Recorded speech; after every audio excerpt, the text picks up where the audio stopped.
30 बरस का जो गढ़ है वो सिर्फ 30 दिनों में ढह गया। बिहार के भी 13 करोड़ लोगों ने आंख बंद करके मोदी जी को वोट दिया है, तो जितनी चिंता उनको गुजरात की है उतनी थोड़ी चिंता उनको बिहार की भी करनी चाहिए। सियासत का नया अंदाज जो प्रशांत किशोर ने जो शुरू किया है, जो प्रशांत किशोर की जीत से ये कहा जाए कि सियासत का एक नया बाब शुरू होने जा रहा है बिहार। आरजेडी जो है जो एम वाई समीकरण की बात करती है और एम जो है कहीं ना कहीं आरजेडी को वोट करता रहा है। इस बार बांकीपुर असेंबली हलके में वो भी आरजेडी को छोड़ दिया है। जैसा कि आप देख रहे हैं पूरे दिन भर बांकीपुर असेंबली हलके की तस्वीरों को आपने देखा होगा और गहमा गहमी का माहौल आज पूरे दिन भर रहा। जाहिर है बांकीपुर असेंबली हलके से प्रशांत किशोर को जीतना कहीं ना कहीं इस बात को अब सामने लाता है कि बीजेपी की जो सीट रही है ये लगातार एक लंबे वक्त से नितिन नवीन जो है यहाँ से चुनाव जीतते रहे हैं। उनसे पहले उनके वालिद साहब यहाँ से चुनाव जीतते रहे। एक तरह से कहा जाए बीजेपी का गढ़ रहा है बांकीपुर का असेंबली हलका। और इस बार जो है प्रशांत किशोर पहली बार चुनाव लड़ रहे थे और उन्होंने चुनाव जीत लिया है। जावेद साहब आप क्या कहेंगे, इसको किस हिसाब से देखते हैं? ये वाकई एक तारीखी फैसला है और ये सिर्फ मेरा ही नहीं मानना है, बल्कि जन स्वराज ने एक बड़ा संदेश दिया है। ये जीतकर तकरीबन 30 सालों से ये किला था, ये बांकीपुर जो है वो असेंबली हलका वो बीजेपी का किला था और बीजेपी ने यहाँ तक बयान दे दिया था, इतना ओवर कॉन्फिडेंस था कि यहाँ से तो हम कुत्ते बिल्ली भी जीत सकते हैं अगर हमारे पार्टी के टिकट से अगर कोई खड़ा होता है तो। इसलिए ये ओवर कॉन्फिडेंस, एक तो ओवर कॉन्फिडेंस से लोगों ने रिएक्ट किया कि क्या मतलब एक मैसेज गया कि क्या बीजेपी वहां के अवाम को क्या अपना गुलाम समझती है।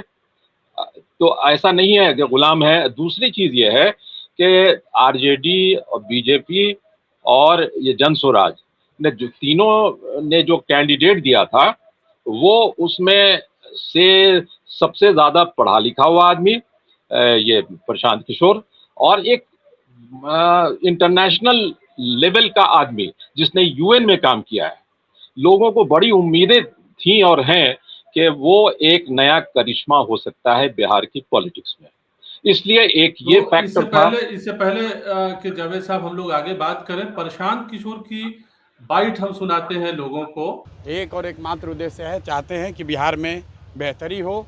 बिहार में भी सिर्फ 5 किलो अनाज के नाम पर, जाति के नाम पर, धर्म के नाम पर वोट न मांगा जाए।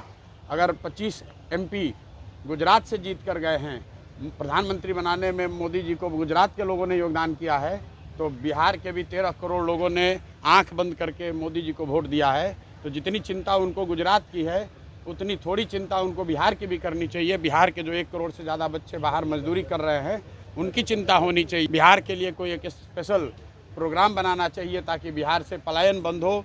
कोई भी बच्चा यहाँ से 10-15 हज़ार रुपये के लिए अपने घर परिवार समाज को छोड़कर उसको गुजरात, बॉम्बे, दिल्ली, कलकत्ता, कोयम्बटूर, तमिलनाडु, कर्नाटक न जाना पड़े। इसी उद्देश्य को लेकर हम लोग यहाँ आए हैं और आज की जीत उसी बात को फिर से मजबूत करने के लिए है कि एनडीए को, भाजपा को लोगों ने जिताया है। अब भाजपा के नेतृत्व की ये जिम्मेवारी है कि किसी ऐसे व्यक्ति को बिहार का मुख्यमंत्री बनाए जो कि बिहार में रोजगार लाए, बिहार में शिक्षा की स्थिति को सुधारे, भ्रष्टाचार कम हो और सबसे बढ़कर पलायन बंद हो। ये सीधा सीधा मैसेज है। 30 बरस का जो गढ़ है वो सिर्फ 30 दिनों में ढह गया। वो सिर्फ इसलिए ढहा है कि बिहार के लोग भी चाहते हैं कि अब 4 किलो 5 किलो अनाज और जाति से ऊपर उठकर हम लोग के बच्चों के पढ़ाई रोजगार के लिए केंद्र सरकार और राज्य सरकार काम करे। अगर वो काम नहीं करेंगे तो आगे चुनाव के परिणाम उनको ऐसे ही देखने को मिलेंगे।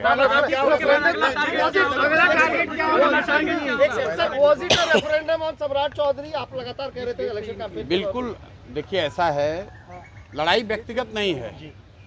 सम्राट चौधरी का जो चाल चरित्र चेहरा है वो पब्लिक डोमेन में है। अगर आप किसी अपराधी को बिहार का राजा मुख्यमंत्री बनाएंगे तो बिहार की तरक्की नहीं हो सकती है। तो हम लोग की लड़ाई किसी व्यक्ति से नहीं है। बहुमत भाजपा का है, एनडीए का है, मुख्यमंत्री तो उन्हीं का बनेगा। हम लोग बस इतना ही आग्रह कर रहे हैं, बिहार की जनता इतना ही आग्रह कर रही है, बांकीपुर की जनता इतना ही मोदी जी से आग्रह कर रही है कि किसी अच्छे चरित्रवान काबिल आदमी को बिहार का मुख्यमंत्री बनाइए ताकि बिहार के लोग भी इस बात का गौरव, बिहारी होने का गौरव कर सकें, ताकि हम लोग के बच्चों के लिए भी पढ़ाई रोजगार की व्यवस्था हो। सब कुछ सुविधा अगर गुजरात के ही लोगों को मिलेगी तो सिर्फ बिहार के लोग कहाँ जाएंगे? गुजरात के लोग 1 लाख करोड़ के बुलेट ट्रेन पर चलेंगे, वो ठीक है, लेकिन हम लोग को कम से कम पैसेंजर भी तो मिलना चाहिए। बिहार के लोग सिर्फ मजदूरी करने के लिए नहीं पैदा हुए हैं, और 5 साल के लिए भाजपा को मैंडेट मिला है। उनको अच्छा आदमी देना चाहिए, अच्छे लोगों को मंत्रिमंडल में रखना चाहिए, ताकि बिहार की तरक्की हो, बिहार का विकास हो। भाई पहला काम बस यही है कि बांकीपुर की जनता ने जो आशीर्वाद दिया है, अपनी ओर से जो हो सकेगा बांकीपुर में सुधार का प्रयास करेंगे। अगले 2-3 महीने में आपको वो चीज़ दिखेंगी भी। दोस्तों, आपने देखा कि प्रशांत किशोर किस तरह से जो है उन्होंने तमाम बातों को रखा है, और ये कहा है कि मुख्यमंत्री के ऊपर जो है डायरेक्ट उन्होंने कहा है कि वजीर आला को बदलना चाहिए और एक बेहतर वजीर आला देना चाहिए बीजेपी को। और खास तौर से बांकीपुर असेंबली हल्के के सिलसिले में वो कह रहे हैं कि किस तरह से वो काम करेंगे, और बिहार के लोग जो है क्या मजदूरी के लिए बने हैं, ये भी सवाल उन्होंने उठाया है। तो जावेद साहब, आप सीनियर जर्नलिस्ट हैं, इस हवाले से आप लिखते रहते हैं, क्या कहेंगे ये जो बयान आपने सुना है प्रशांत किशोर का, इस हवाले से आपका क्या कहना है? प्रशांत किशोर का एक तो ये कहा जाए कि उन्होंने जो बात कही है, उन्होंने एक पूरे बिहार के अवाम को एक संदेश देने की कोशिश की है, एक बड़ा पैगाम देने की कोशिश की है कि अगर आप अपने अच्छे नेता को चुन के भेजेंगे हाउस में या उसे चीफ मिनिस्टर बनाएंगे, तो वो क्या कर सकता है, और एक कम पढ़ा लिखा हुआ आदमी और इस तरह का जो कैरेक्टर जिसका हो, कुछ क्रिमिनल रिकॉर्ड्स हो, दोनों का फर्क उसने वाज़ह किया है कि दोनों में क्या हो सकता है। और एक ऐसा आदमी जो जिसने कहा जाए ये कि जिसने यूएन में काम किया हो या जिसका थोड़ा एक्सपीरियंस हो, इस तरह का हो, पढ़े लिखे की छवि हो, तो ये एक जो संदेश दिया है वो लोगों को बड़ा अपील किया कि लगता है कि इस आदमी में ये कैपेसिटी है कि बिहार की पॉलिटिक्स, जो अब तक की जो पॉलिटिक्स है उसमें कुछ चेंज लाया जाए। अब तक लोग थक गए हैं एक तरह की पॉलिटिक्स से। और दूसरी चीज ये है कि बीजेपी को भी उन्होंने एक पैगाम दिया है कि अब वो दौर खत्म होना चाहिए जिसमें सिर्फ और सिर्फ कम्युनल कार्ड खेला जाए, कास्ट का कार्ड खेला जाए, और इस तरह के कार्ड को खेल के तरक्की और विकास के नाम पर तो जरूर वोट ले लिया जाए, लेकिन तरक्की विकास का कहीं वो दिखाई न देता हो। तो इस बार जो बांकीपुर असेंबली हल्के में जो तस्वीर निकलकर सामने आई है कि कास्टिज्म की बात नहीं हो रही है, यानी कास्ट बेस पर जो है वोट नहीं पड़ा है। जी जी, बिल्कुल बिल्कुल, ये सही बात है। उसकी एक वजह ये रही है कि या तो आरजेडी हो या फिर बीजेपी हो, क्योंकि मेन जो कॉन्टेस्टेंट्स हैं वो सिर्फ 3 हैं, बाकी तो और जितने भी हैं ही, लेकिन आरजेडी और प्रशांत किशोर और बीजेपी, इन्हीं तीनों के बीच में जो लोगों की उम्मीद थी कि लड़ाई होगी, और वाकई ये तीनों के बीच में ही थी। ये अलग बात है कि आरजेडी जो 44,000 वोट लेके इससे पहले वाले इलेक्शन में वो रेखा गुप्ता लाई थी, आज वो 3 नंबर पे आ चुकी हैं। लेकिन प्रशांत किशोर ने अपनी जो पर्सनालिटी या अपनी जो सियासत शुरू की थी आज से 3-4 साल पहले, जो माहौल बनाया था, प्रशांत किशोर ने कभी किसी एक कास्ट को कभी वो बढ़ाने की कोशिश या दूसरे को वो नजरअंदाज करने की कोशिश या कास्ट बेस्ड पॉलिटिक्स पे उन्होंने अपनी सियासत की नींव नहीं रखी। उन्होंने समाज के हर बिल्कुल समाज को देखा और ये कहा कि नहीं, डेवलपमेंट के ऊपर जो है सियासत होनी चाहिए। और पूरे बिहार की जो है पीके ने हमेशा बात की, बिहार की सियासत, मजदूरों का सवाल उठाया, किसानों का सवाल उठाया, बिहार की सियासत पर फोकस किया, यहाँ के एजुकेशन पर फोकस किया उन्होंने, और रोजगार का सवाल उठाया। जी, ये बड़ा अपीलिंग लोगों को लगा कि भाई देखिए, ये पहला शायद नेता है जो इस कम से कम अभी 1-2 जनरेशन को जो देखने को मिल रहा है, वरना अब तक जो पॉलिटिक्स होती रही हमेशा एक तरफा पॉलिटिक्स होती रही। एक कोई कास्ट की बात कर रहा है, कोई रिलीजन का बात कर रहा है, लेकिन प्रशांत किशोर ने मुझे नहीं लगता कि कभी किसी मजहब की बात की हो या किसी कम्युनल कार्ड का सहारा लिया हो। इन्होंने हर तबके तक पहुंचने की कोशिश की और बड़ा पॉजिटिव पॉलिटिक्स किए, इसलिए लोगों, हर समाज के हर तबके में, हर कास्ट के लोगों को, हर रिलीजन के लोगों को इसने बड़ा अपील किया। इसलिए लोगों ने बढ़ चढ़ के अपनी जात बिरादरी को भूल के वोट दिया और कामयाब बनाया।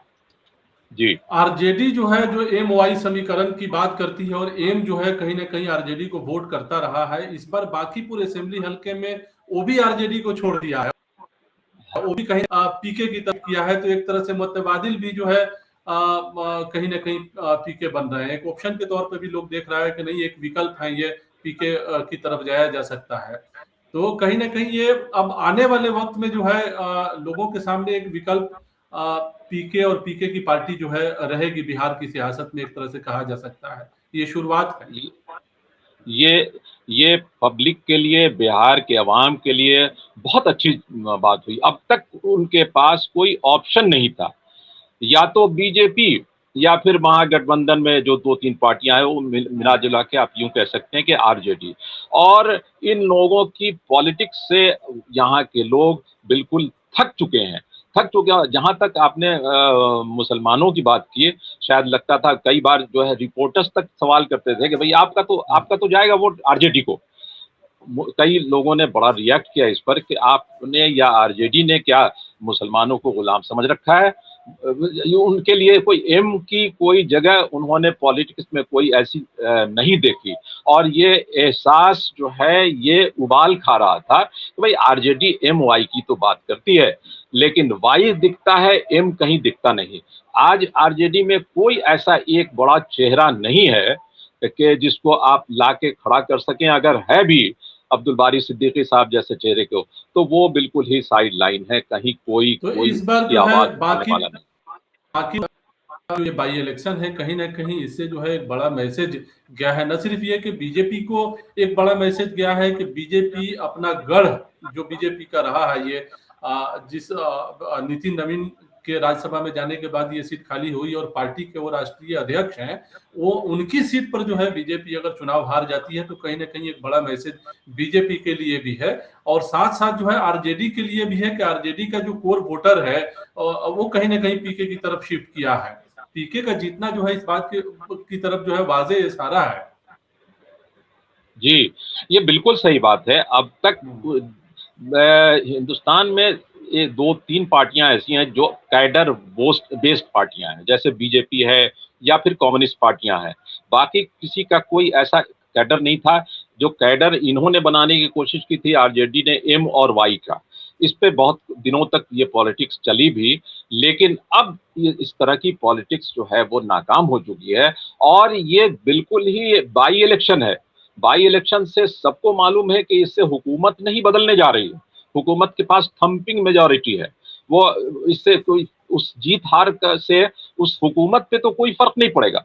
लेकिन हाँ, हुकूमत के अलावा बाकी सारी चीजों पे फर्क पड़ेगा, और ये आइंदा के इलेक्शन को भी ये इफेक्ट करेगा। और अभी जो एक नया परसेप्शन, नया अंदाज, सियासत का नया अंदाज जो प्रशांत किशोर ने जो शुरू किया है, जो प्रशांत किशोर की जीत से ये कहा जाए कि सियासत का एक नया बाब शुरू होने जा रहा है बिहार। और इससे जो है इससे जो है ये सिर्फ बीजेपी को ही नहीं, बल्कि बीजेपी से ज्यादा सदमा शायद हो सकता है कि आरजेडी को लगे।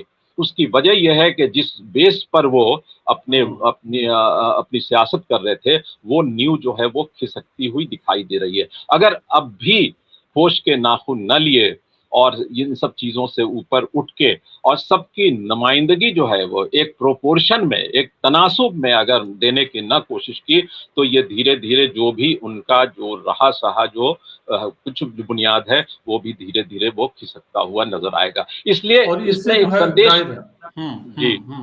जी एक संदेश और भी दिया है कि इन दोनों पार्टियों को, जो दोनों बिहार की बड़ी पार्टी आरजेडी है भी है और बीजेपी तो है ही, इन दोनों पार्टियों को अपनी सियासत का रुख, नया रुख तय करने के लिए मजबूर किया है, जो बड़ी बात है। तो इससे जो है पीके को भी हौसला मिलेगा। जाहिर है चुनाव जीतने से प्रशांत किशोर को भी हौसला मिलेगा, और वो अपनी पार्टी के लिए जिस हिसाब से काम कर रहे थे और जन स्वराज को जिस तरह से बिहार में स्टेबल कराने की उन्होंने कोशिश की और जितनी जद्दोजहद की, तो ऐसा लगता है कि कुछ और तस्वीरें सामने निकल कर आ सकती है।